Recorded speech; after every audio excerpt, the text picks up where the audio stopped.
नमस्कार, मैं हूं अंकुर और आप देख रहे हैं सत्य हिंदी का न्यूज बुलेटिन। एक नजर अब तक की सुर्खियों पर। प्रधानमंत्री मोदी 1 नवंबर को दुबई में संयुक्त राष्ट्र जलवायु वार्ता में हिस्सा लेंगे और भारत की जलवायु कार्रवाई को रेखांकित करते हुए एक राष्ट्रीय रूपरेखा प्रस्तुत करेंगे।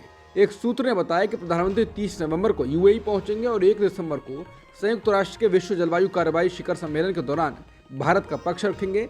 वो उसी दिन स्वदेश लौट आएंगे। उत्तरी चीन में बच्चों के बीच फैल रहे निमोनिया और एवियन इन्फ्लुएंजा के बारे में भारत के स्वास्थ्य मंत्रालय ने कहा है कि वो इन बीमारियों के संक्रमण पर करीबी निगाह बनाए हुए है। हालांकि केंद्रीय स्वास्थ्य और परिवार कल्याण मंत्रालय ने कहा है कि भारत को चीन में फैल रहे इन दोनों बीमारियों से बहुत कम खतरा है। मंत्रालय की ओर से जारी एक विज्ञप्ति में बताया गया है कि वो किसी भी आपात स्थिति से निपटने के लिए पूरी तरह तैयार है।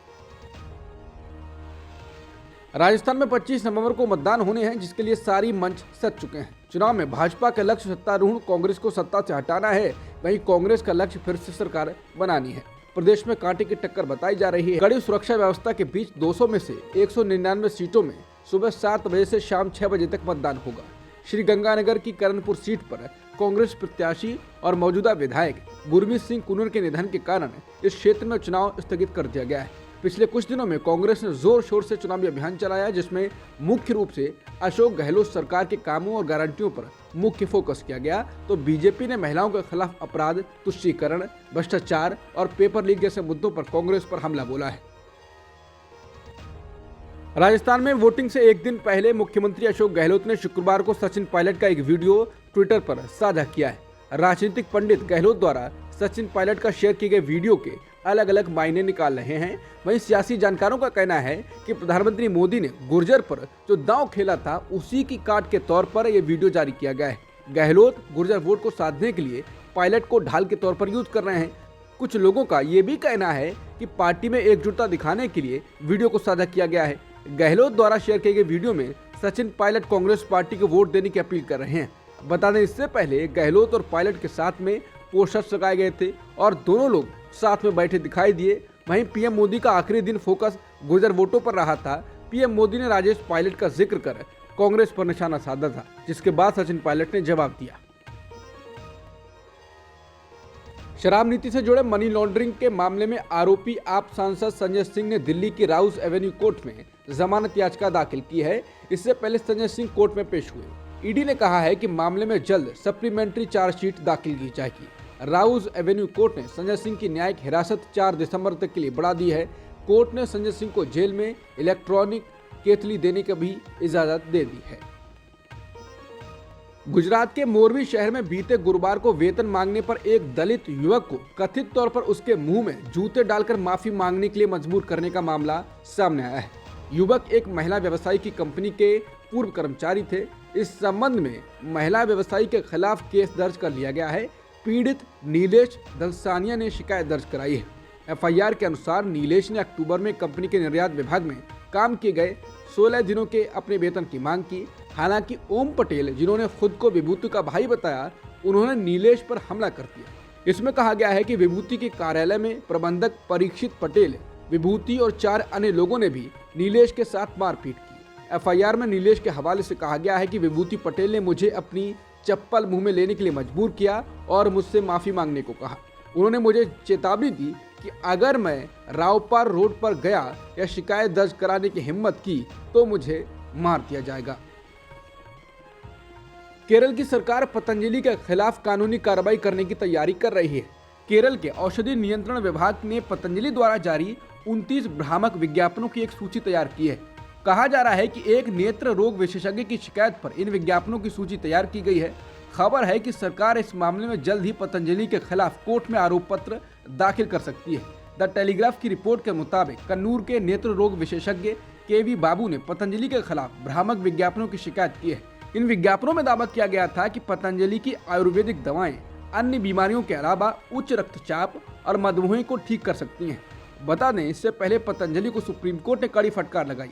साथ ही कोर्ट ने बाबा रामदेव की कंपनी पतंजलि आयुर्वेद से कहा कि भ्रामक विज्ञापन बंद करें और झूठे इलाज का दावा करने वाले हर उत्पाद पर 1 करोड़ रुपए का जुर्माना लगाया जाएगा।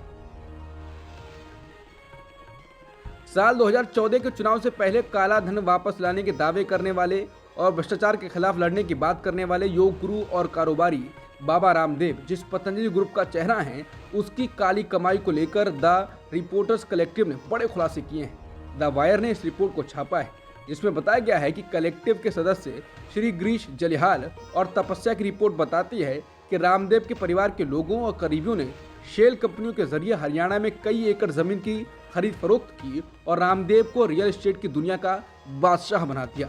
रिपोर्ट बताती है कि उन्हें रियल एस्टेट का बादशाह बनाने में शेल कंपनियों की बहुत बड़ी भूमिका है। शेल कंपनियां केवल पन्नों पर होती हैं, उनके माध्यम से लेन देन होता है, मगर ये नहीं पता चलता कि इन कंपनियों का असली मालिक कौन है या इन कंपनियों के जरिए कैसे फायदा पहुंचाया जा रहा है। इन कंपनियों को बनाने का मकसद भी यही होता है कि सब कुछ बैंकिंग चैनल के जरिए हो, मगर ये ना पता चले कि पैसे का असली मालिक कौन है। बड़े बड़े कारोबारी टैक्स से बचने के लिए ऐसी कंपनियों का निर्माण करते हैं, जिससे सरकार और लोगों को ये बताने से बचे रहें कि उन्हें पैसा कहां से कमाया और कहां पर लगा रहे हैं। एक तरह से समझिए कि वही काला धन जिसकी चर्चा बाबा रामदेव साल 2014 से पहले खूब किया करते थे, उस काले धन को बनाए और बचाए रखने का सबसे बड़ा उपाय ये शेल कंपनियां हैं। द रिपोर्टर्स कलेक्टिव ने अपनी पड़ताल में पाया कि पतंजलि ग्रुप से जुड़ी हुई कई सारी शेल कंपनियां हैं। कागज पर ये कंपनियां जिस बिजनेस को करने का दावा करती हैं, असल दुनिया में वो ऐसा कोई काम नहीं करती हैं। इन शेल कंपनियों में पैसे किसके लग रहे हैं, ये छुपाने के लिए पैसा डाला जाता है। कलेक्टिव रिपोर्ट के दूसरे हिस्से में बताया गया है कि कैसे सरकारी हीला हवाली ने पतंजलि को फायदा पहुंचाया। अगर आप सोशल मीडिया पर डीप फेक जैसी आपत्तिजनक और भ्रामक सामग्री से परेशान हैं और किसी सोशल मीडिया प्लेटफॉर्म के खिलाफ एफआईआर दर्ज करना चाहते हैं, तो सरकार इसमें आपकी मदद करेगी। दरअसल इलेक्ट्रॉनिक्स और आईटी राज्य मंत्री राजीव चंद्रशेखर ने शुक्रवार को कहा है कि केंद्र सरकार नागरिकों को आईटी नियमों के उल्लंघन के लिए सोशल मीडिया प्लेटफॉर्मों के खिलाफ एफआईआर दर्ज करने में सक्षम बनाएगी। इसके लिए वेबसाइट बनाई जाएगी, इसके माध्यम से लोग अधिकारियों को इसके बारे में बता सकेंगे। इलाहाबाद हाईकोर्ट ने गोमांस परिवहन के मामले में अहम टिप्पणी की है। हाईकोर्ट ने कहा कि उत्तर प्रदेश गोवध निवारण अधिनियम गोमांस के परिवहन पर रोक नहीं लगाता है। इस अधिनियम में इसलिए गोमांस परिवहन पर वाहन जब्ती की कार्रवाई नहीं की जा सकती। ये टिप्पणी जस्टिस पंकज भाटिया ने वसीम अहमद की पुनरीक्षण याचिका को स्वीकार करते हुए की है। मामले में याचिका की ओर से फतेहपुर के डीएम के आदेश को चुनौती दी गई थी। डीएम ने गोमांस के परिवहन के लिए इस्तेमाल की गई मोटरसाइकिल जब्त करने का आदेश दिया था। बिलों को मंजूरी देने में देरी के खिलाफ राज्य की याचिका पर सुप्रीम कोर्ट ने केरल के राज्यपाल को जवाब दिया कि पंजाब के राज्यपाल के मामले में फैसला पढ़ें।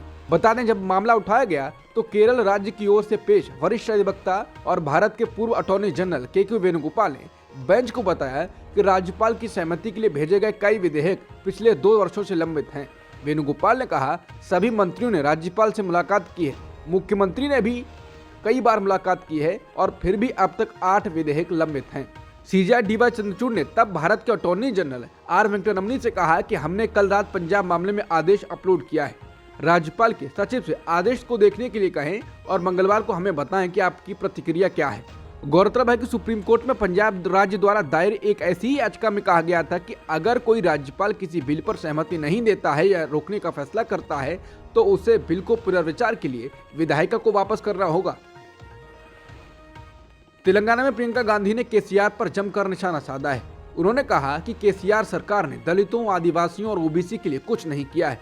किसी को न घर मिला, न पट्टे मिले और न नौकरी मिली। केसीआर सरकार आपको भूलकर सिर्फ अपने लिए काम कर रही है, इसलिए आपको कुछ सोचना पड़ेगा, क्योंकि बदलाव सिर्फ आप ला सकते हैं। प्रियंका गांधी ने कहा कि केसीआर सरकार हर स्तर पर आपके साथ अन्याय कर रही है। जैसे दवाइयों की एक्सपायरी डेट होती है, उसी तरह केसीआर सरकार की भी एक्सपायरी डेट निकल चुकी है। टीएमसी सुप्रीमो और पश्चिम बंगाल के मुख्यमंत्री ममता बनर्जी ने बीजेपी को चेतावनी देते हुए कहा कि अगर केंद्रीय एजेंसियां उनके पार्टी के 4 नेताओं को गिरफ्तार करती हैं तो उसके बदले राज्य के पुलिस 8 भाजपा नेताओं को गिरफ्तार कर जेल भेजेगी। कोलकाता में एक रैली को संबोधित करते हुए ममता बनर्जी ने बीजेपी को खुली चेतावनी देते हुए कहा कि उन्होंने हमारे 4 विधायकों को जेल भेज दिया, ये सोचकर कि वो इस तरह से हमारी संख्या कम कर देंगे। अगर वो हमारे 4 लोगों को भ्रष्टाचार के मामलों में जेल भेजेंगे और उन्हें बदनाम करेंगे तो मैं उनके 8 नेताओं को हत्या और अन्य मामलों में जेल भेजूंगी। अपने बयान ममता बनर्जी ने कहा कि केंद्र ने सभी को बंदूक की नोक पर रखा है। ममता का आक्रामक अंदाज धीरे धीरे लौट रहा है। ममता बनर्जी का यह आक्रामक तेवर 2024 के आम चुनाव के मद्देनजर सामने आया है, जिसमें टीएमसी नेता ने इरादा जाहिर कर दिया है कि बीजेपी नेतृत्व एक बार फिर 2021 जैसी चुनावी जंग के लिए तैयार रहे और अब तो वो बिल्कुल भी नहीं बख्शने वाली हैं। आरएसएस प्रमुख मोहन भागवत ने कहा है कि भौतिकतावाद, साम्यवाद और पूंजीवाद से ठोकर खाई दुनिया को भारत खुशी और संतुष्टि की राह दिखाएगा। थाईलैंड की राजधानी बैंकॉक में आयोजित तीसरे विश्व हिंदू कांग्रेस के उद्घाटन सत्र को संबोधित करते हुए भागवत ने हिंदुओं से अन्य हिंदुओं और दुनिया से भी जुड़ने की अपील की है।